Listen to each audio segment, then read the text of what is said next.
Hey everybody, it's Sharon here. And today I'm just going to show you real quick, just kind of an impromptu project. We had some logs sawn by our neighbor, and we had a lot of offcuts.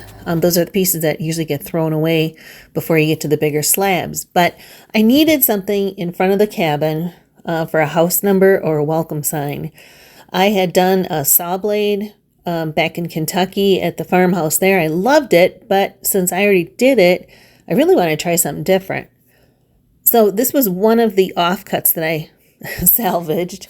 Yeah, it's in pretty rough shape, but I loved the organic curves to it for one thing.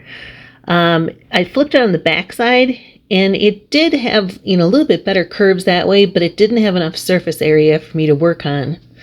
So I ended up using the front of it, but as you can see, it needed a lot of tender loving care to clean it out, including a loose branch that I did want to keep in there.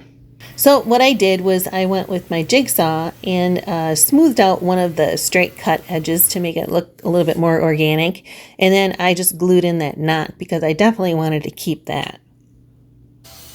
I trimmed off the top because I wanted that to be flat, and then also went at it with the Dremel tool, really cleaning out some of them grooves that I couldn't get with anything else.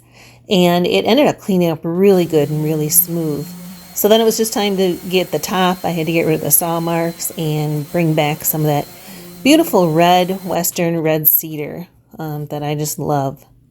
I needed to do something with the edges, but I wanted to keep it natural, so I didn't take off all of it. Left a little bit on there to give it some character. Covered it in teak oil because it was going to be outside. And, once you start putting that oil on there, the colors really pop. And if you notice that dark streak on the bottom of the screen, that's actually just a fungus that was, part of that tree. But once the oil came on, it really brought out those rich red colors. Thought initially I just wanted to put like a welcome on there, and I actually started stenciling the letters and filling them in, and then I decided I didn't like it, so I sanded those off and got some house numbers. So those were easy to put on.